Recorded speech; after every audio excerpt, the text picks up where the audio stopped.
And welcome back, everyone. And if you're new to the channel, welcome. I am Ted the Talking Stamp Collector, and I'm here to talk stamps. And today I'm going to talk about probably the most well-known, if not the greatest, French stamp engraver of French and French colony stamps, Pierre Gandon. But before I get to that, hit the like and subscribe. No, just kidding. Uh, I want to harken back to the last video where I showed you the stamps of Croatia that were sent to me by Jadranko in Croatia, and I did indeed get those mounted on pages, and they are in my album now. And let me go ahead and show you those. Here is ye old stamp album, and let's see, get through Austria. Okay, there we go. So here are 5 of the 10 stamps I got. Starting with these, this is from 2020 to 2024. And starting this one, it shows the 30th anniversary of the Republic of Croatia. Here we have a joint issue with Switzerland. And this shows Lake Como of Switzerland. Here's the St. Peter Cathedral, a popular Admiral Butterfly, and a stamp for a tourism issue showing the town of Montona. And then on page 2 I have all the 2025 issues that he sent me. Starting with Klenovnik Castle,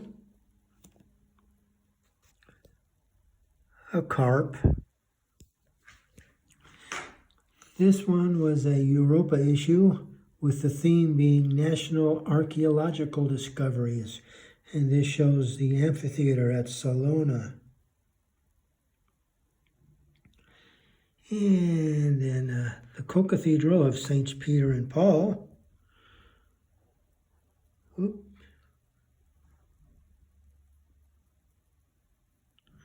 And this one for the 100th anniversary of the Zagreb Zoo.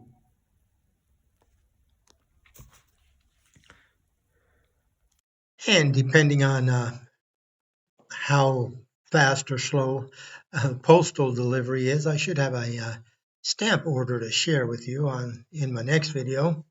Anyways, let's get on with our subject, Pierre Gandon.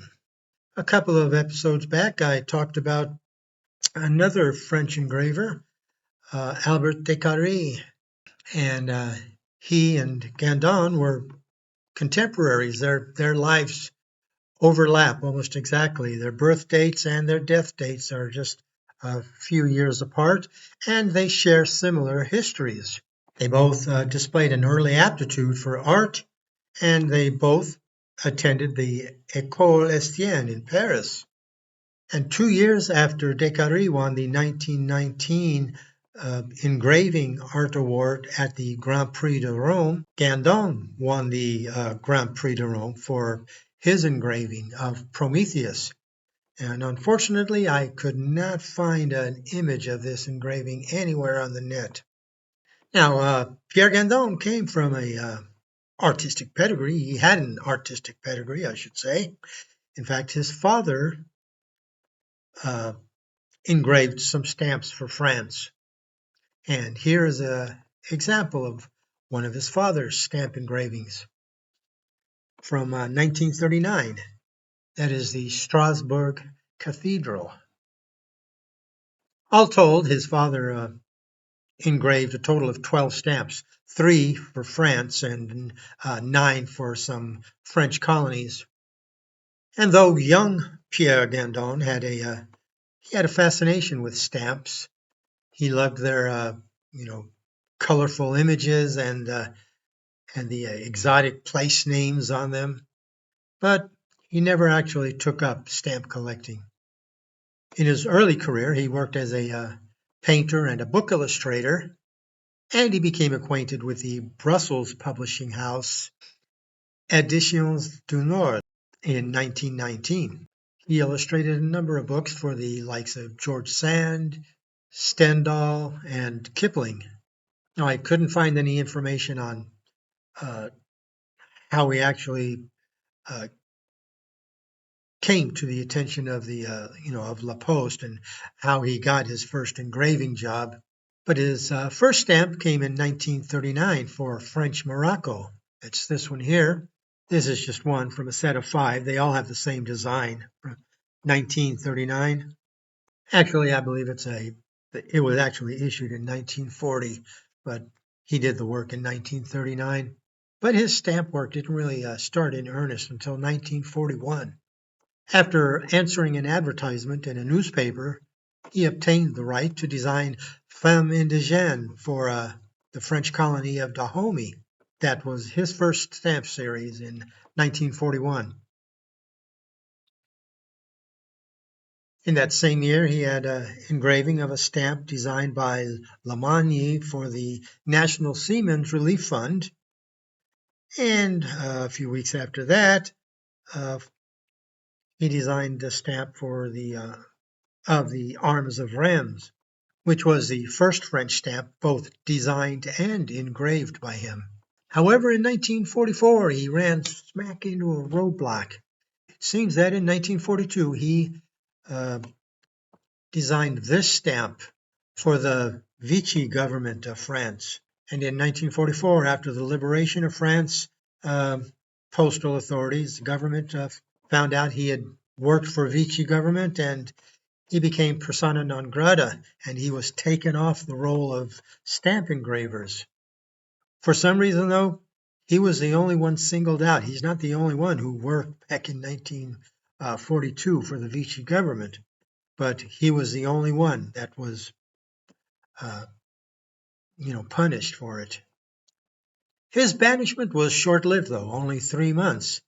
His career was dramatically revived in 1944, because while France had been liberated, there was still fighting going on between the German and French forces.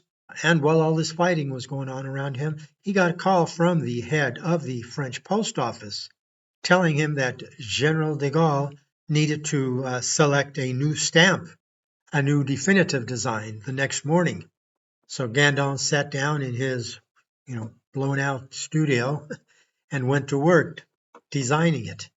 He worked all through the night, and in the morning, this is the design he came up with, a new Marianne definitive with none other than Mrs. Gandon, his wife, as the model for it. And without knowing who the artists were of any of the choices he had to look at, de Gaulle chose this one. And this has come to be known as the Marianne de Gandon. Now, as you'll notice, looking in the inscription and the bottom margin, while it was designed by Gandon, as shown by his name being on the left end of the margin, on the right it has the name Courtauld. That was the engraver for this one. And it was printed by letterpress or typography, and which is evident by the kind of the muddled, thick, lines and colors.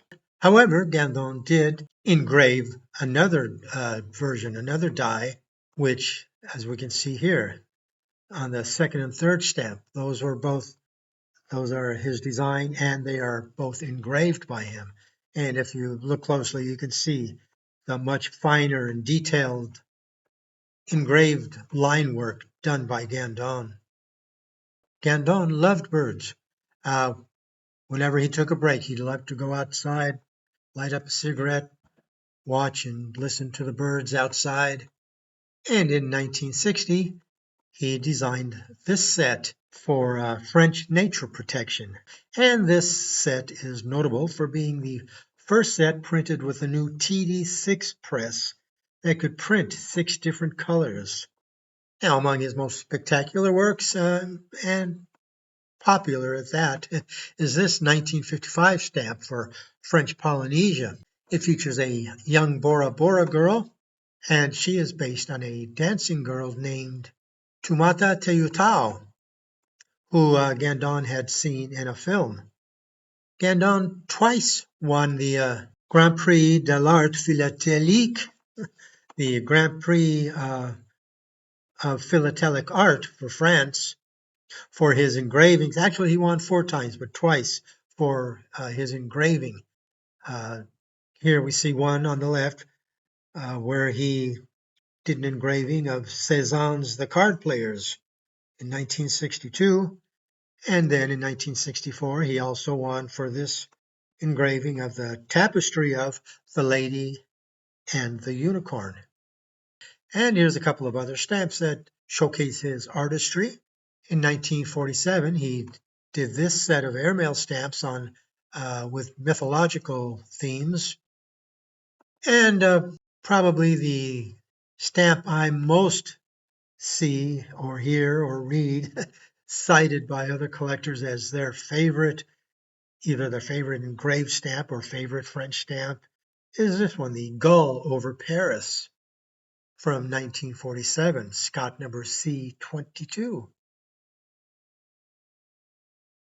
In total, Gandon designed and or engraved over 350 stamps for France and more than double that number for other countries and French colonies, with one source saying that he did over 1,250 stamps. And in case you're wondering, it's still less than Soigna because that 1,250 includes ones that Gandon only designed but did not engrave, whereas Soigna engraved over 1,000 stamps. Gandon's last stamp was engraved when he was 82, and that was for Stamp Day 1983. And it is a depiction of a Rembrandt sketch called Man Dictating a Letter to a Scribe. Pierre Gandon died on July 23, 1990, having left an indelible mark on French philately as one of the nation's most celebrated and prolific stamp artists. And if you're interested in forming your own collection of stamps engraved by Gandon, you can go to Colnect, go to the stamps section, and just put in the search box, just put his name, Gandon, and you'll get all of the search results that are credited to Gandon. Of course, it'll show you ones that are also designed but not engraved. But if you go to each individual listing, you will see that the engraver, they have a heading for designer of the stamp where they give all the details of each issue. It'll have designers, and then it'll tell you the designer and the engraver will have an E in parentheses after his name. So you can easily make up a checklist of Gandon stamps if you're interested. So I hope you enjoyed this brief look at one of the legendary stamp engravers in philately. If you have a favorite Gandon stamp of your own, let me know in the comments below. And so, thanks once again for joining me today. And until next time, this is Ted the Talking Stamp Collector, wishing you all happy stamping.